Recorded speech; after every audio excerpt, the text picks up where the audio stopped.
Hello, everybody. We're back for a very, very short addendum here to the HOA number 3 Google Plus profile hangout that I did with Mr. David Amerland here. Hello, David. Oleg, hi, how are you?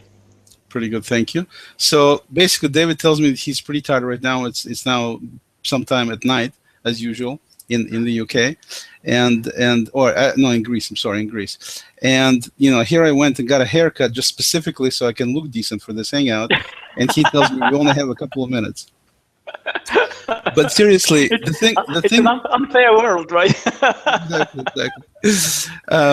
But what I wanted to chat today briefly about, David, is the one of the things that I missed, unfortunately, in our hangout. I forgot to ask you is the topic of we discussed the fact that you need to put in certain content and it needs to be the right content so people can go back to the main hangout, see that. But one of the things that I wanted to ask is a lot of people ask. I'm not asked, but a lot of people describe themselves in the story part from the first person experience or from the third person. So you see something that says, I did this and I did that and I did that. And of course, the school of thought in some areas, I should say, some circles, is that don't use the word I so much. It's not about you. People don't want to hear about you. So I'm sure that's where people come from when they say, okay, we're not going to do that. We're just going to say she did this and he did that.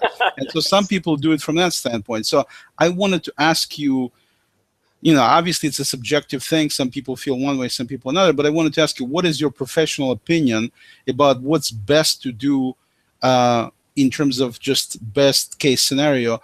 Should you use I or should you use the third person situation?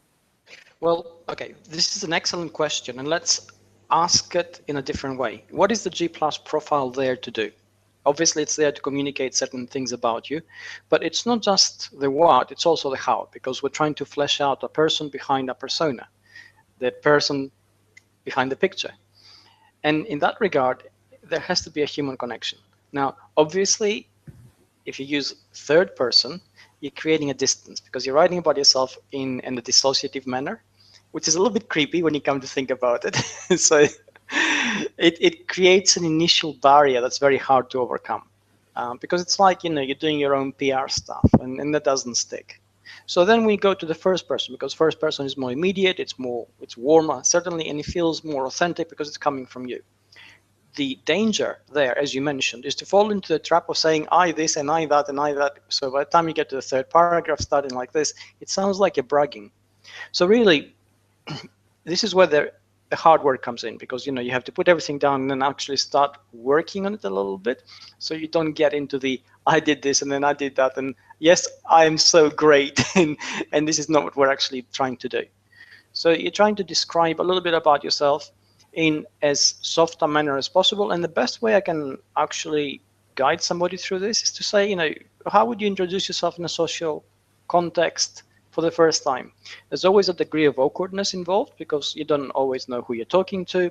You don't know who they really are and what they think. So, you don't go there saying, I'm the greatest, I did this and I did that. You don't say that. You sort of softly introduce a little bit about yourself in a sort of very casual way, then build up on it a little bit, again, without appearing to brag.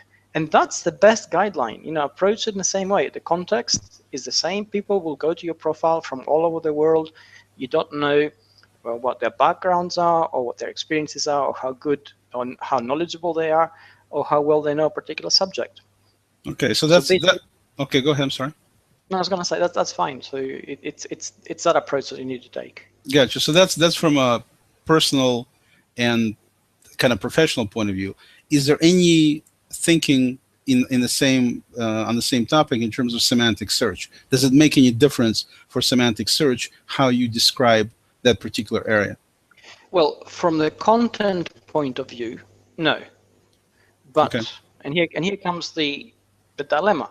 Essentially, everything we do in a semantic search environment is a signal, and that includes the way people perceive something and how they react to it. So if you create a kind of profile that is off-putting, either because it's full of I did this and I did that and appears to brag, or if it appears to be dissociative and you're writing about yourself in the third person, people clicking on it will sort of spend very little time. They won't really browse through it and they'll click away. Now, if that happens frequently enough in itself, it's a signal. that there's something wrong with your profile. And although Google will not say that you're false or that your profile is not high quality enough or whatever, there will be a slight question mark over this, which adds to the uncertainty of the value of your profile, which then reflects on you. So you need to bear that in mind. In other words, what's going to happen is if you want people to find you, they'll have to look for the word I in search to be able to find you. Something like that. Yes. Use I too many times. How easy is that, right? Exactly. Okay, with that, folks, I know you want to hear from David more, but we just wanted to do the short addendum. Thank you very much, David.